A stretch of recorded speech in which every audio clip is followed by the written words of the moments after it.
Hello and welcome. From Oraro and Company Advocates, my name is Cindy Oraro, a partner in the firm's corporate and commercial practice, specializing in energy, infrastructure, and projects. And my name is Anna Kandu, an associate at the firm's real estate, banking, and finance department. And this is the OCO Roundtable podcast series. So today, we delve into the world of ESG and sustainability. In today's dynamic business environment, environmental, social, and governance, ESG factors play an increasingly pivotal role in shaping corporate strategies and decision-making. As global stakeholders demand greater accountability and responsible practices, understanding the legal implications and best strategies surrounding ESG becomes imperative for businesses to thrive and create a lasting impact. In today's episode, we have the pleasure of hosting Linda Ihuthia, the CEO and Principal Consultant, ESG and Sustainability at Catapult Africa. Among her areas of competence is her ability to incorporate ESG frameworks and mandates, carrying out sustainability due diligence, assessing ESG risks, and developing sustainability reports according to best practice. She's also highly skilled in working with companies and organizations to hold and articulate a clear position concerning the UN SDGs, or Sustainable Development Goals, while suitably aligning these to organizations and institutions' strategic plans and business models. Linda has ESG and Impact Investment certification from the Frankfurt School of Finance and Management, accreditation from Babson College. She's also an alumna of the Sherry Blair Foundation and completed her board corporate governance training with the Women on Board Network, of which she's a member. And in addition, she is a member of the International Society of Sustainability Professionals, ISSP, the Boardroom Africa, amongst others. She holds a Bachelor of Science in Business Administration with a major in entrepreneurship from the Swiss Management Academy. In addition to this, Linda has 20 years of working experience in banking, telecommunication, and has led in management for international non-government or non-profit organization, INGOs, and other notable organizations. Linda, welcome to the podcast. Thank you very much, Cindy. Thank you for that introduction, Anna. I'm glad to be here. Before we dive into today's topic, tell us a little bit about yourself and why you got into ESG. Again, thank you very much for giving me the opportunity to speak at this roundtable on ESG and sustainability. My interest in ESG and sustainability is actually, it stems from social justice, so to speak, and being able to be in a position to be able to speak for companies coming out of Africa. And I felt that there was a great need and a space that was a bit of a vacuum, so to speak, in relation to this. So, as Anna mentioned earlier, I used to work for an international NGO that was very focused on impact investment and social investment. And that was, even as the field was growing, there was that conversation of where does Africa fall into this conversation. I worked in this space from about 2006, left for a little while to do something else. But through COVID, realized that there was a lot happening within this space. And one of the best ways to be able to get into a space is to go back to school. So that is what I did. I went back to the Frankfurt School of Finance and Management and got a certification for ESG and impact investment. So over the last 3 years, I've been working around training and also being able to work with companies around being able to integrate ESG and sustainability into their business models and around their strategies. And it's been quite an interesting development in this field, and I look forward to having and discussing this more. Thank you. Great, Linda. Maybe you could also tell us a bit about your work at Catapult Africa and some of the things you're doing there. What we're focusing around and what we've realized is a gap is the realization that ESG is a reality, but also demystifying it for those who are looking to understand what it's all about. A lot of the clients that we have worked with have, first of all, tried to understand how is this going to impact their business in the long term and why is ESG important. That's where we come in terms of being able to, first of all, create that awareness around training, being able to have businesses and organizations look and see that the whole net zero agenda does affect them directly as a business, but also personally. And then also having that buy-in is bringing about the realization like, yes, okay, let's move alongside with this and see how we can be able to integrate it into the business. So it's been a slow but steady realization within the continent. And I think conversations like this is what is also very helpful in being able to have people have that awareness that it is important to be able to integrate ESG and impact investment into their businesses and organizations. That's quite insightful, Linda. What are some of the emerging ESG trends that you have seen in the recent years on the African continent? Thanks, Cindy. What we've realized, first of all, is the issue of acceptance. And even as I've stated earlier, the fact that we are actually having this conversation is an indication of the importance of ESG. There are so many factors and moving parts around this conversation, from a legal perspective, from an accounting perspective, from an integration perspective, being your business processes and workings. And what we've realized is that Kenya, Africa, is never far behind in relation to such conversations. And we realize that even as we are doing this, you'll find that those who are multinational organizations are bringing on board these things and these factors into businesses within Africa.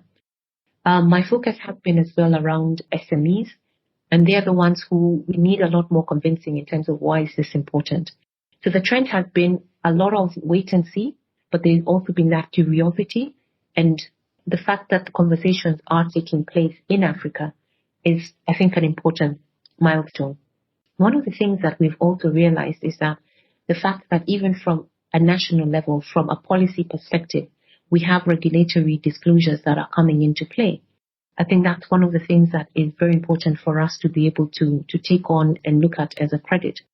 In Kenya, for example, we have the Nairobi Securities Exchange where we have disclosures for companies that are listed. We are finding that many of them are taking on board, but there are gaps, and being able to then realize what do we need to do in relation to that.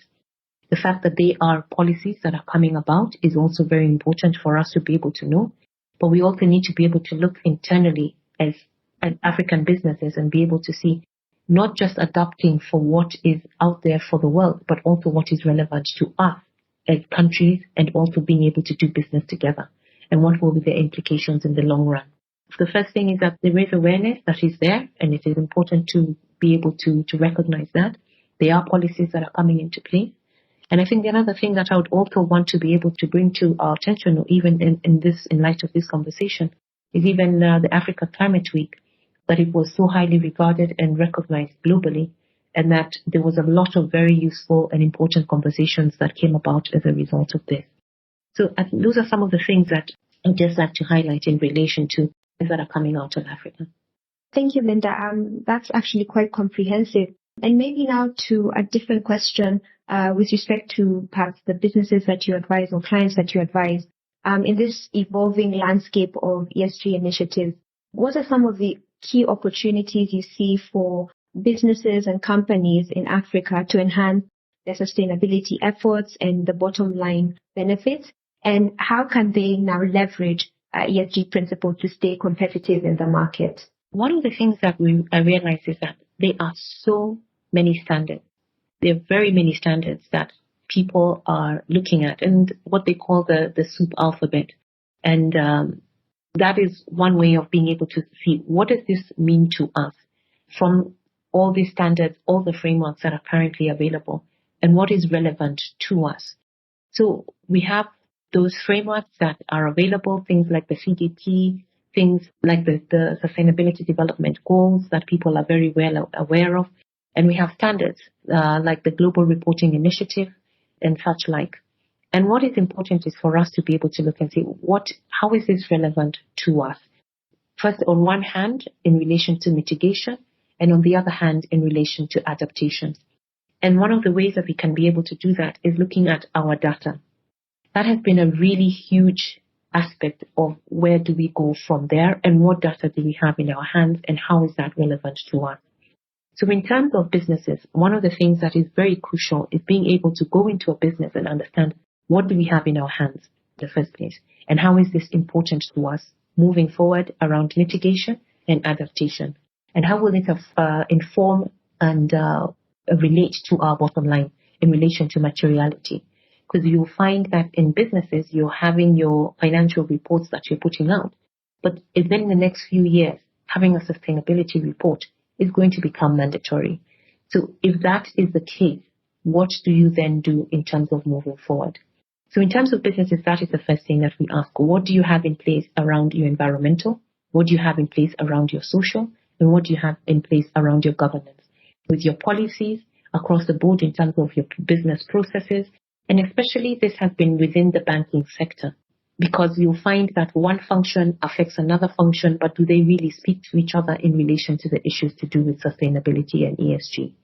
We'll also find that there are companies that are looking to invest in businesses in Africa, in Kenya, and especially out of Europe. They have the EU taxonomy, and it is vital for them that if they're going to make an investment outside or anywhere, that ESG protocols have been integrated into a business.